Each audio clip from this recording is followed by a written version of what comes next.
ভোটের আগের দিন বিজেপির পতাকা ও ফেস্টুন ছেঁড়াকে কেন্দ্র করে উত্তেজনা বাঁকুড়ার গ্রামে। অভিযোগের তীর তৃণমূলের দিকে। বিজেপির প্রচারমূলক পোস্টার ও ফেস্টুন ছেঁড়াকে কেন্দ্র করে উত্তেজনা ছড়ালো বাঁকুড়া সদর থানার ঝরিয়া গ্রামে। গতকাল রাতে কেউ বা কারা গ্রামে টাঙানো বিজেপির পতাকা ও ফেস্টুন ছিঁড়ে দেয় বলে অভিযোগ অস্বীকার করে তৃণমূলের পাল্টা দাবি, ভোটের আগে পালে হাওয়া লাগাতে বিজেপি কর্মীরা নিজেরাই এই কাণ্ড করেছে।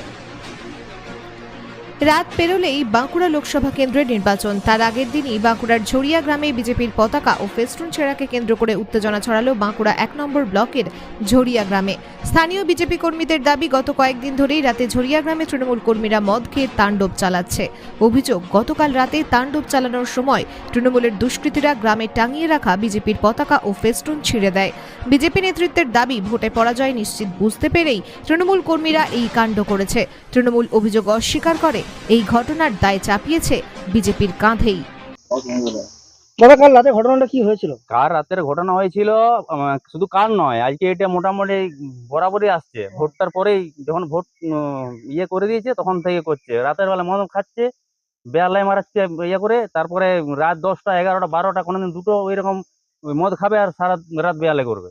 কারা করছে? তৃণমূলের লোক। কি অভিযোগ, কি করেছে কাল রাতে? অভিযোগ, কালকে রাত্রে বেলায় মদ খেয়ে পরে 10টা 10:30 11টার সময় এখানে ফ্যামিলি নিয়ে সব আছে, সামনে ঘরের সামনে বেয়ালাই করেছে, মুখ খারাপ করেছে, বিজেপির পতাকার সব ফেস্টন সব ছিঁড়ে ফেলে দিয়েছে। আপনারা অভিযোগ জানাচ্ছেন? না, এখনো জানাইনি। আগে অতটা ইয়েভাবে হয়নি, কালকে যেভাবে করেছে বেয়ালাই এরপরে জানাবো। কোথায় জানাবেন লিখিত অভিযোগ? থানাতে জানাবো। মূলত এই অভিযোগের তীর কার দিকে? কার দিকে? তৃণমূল লোকের দিকে। আর ওরা বেয়ালাইটা তো তৃণমূল লোকে করছে। কাল তো লোকসভা ভোটের পূর্বে এটা কতটা অস্বস্তিতে পড়ছেন আপনারা? অবশ্যই সবাই, আমি কেন, এখানে যারা বসবাস করছে সবাই অস্বস্তিতে পড়ে আছে। কি নাম আপনার? মানিক বারিক। রাতের অন্ধকারে ঝরিয়া গ্রামে কি অভিযোগ করছেন আপনি? কি হয়েছে ওখানে? এটা হচ্ছে তৃণমূল ভয় পেয়েছে এই জায়গায়, যে 2023 সালে যে ভোট হয়েছিল, সেখানে রেকিং করে ভোট হয়েছিল। তো ওরা বুঝতে পারছে যে মানুষ ঠিক জবাব দেবে 2024। তার জন্য ভয় পেয়ে আমাদের ফ্ল্যাগ ফেস্টন ছেড়ে দিচ্ছে তৃণমূল কংগ্রেস। শুধু ঝরিয়া গ্রাম নয়, বাঁকুড়া লোকসভাতে তৃণমূল কংগ্রেস থাকবে এবং ডাক্তারবাবু বহুত ভোটে লিড করবে। আমরা সেটা কি আপনারা লিখিত অভিযোগ জানাবেন?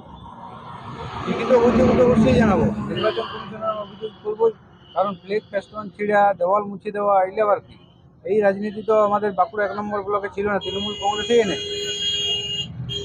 কি চাইছেন এখন আপনারা? চাইছি যে এলাকায় শান্তি শৃঙ্খলা বজায় থাক।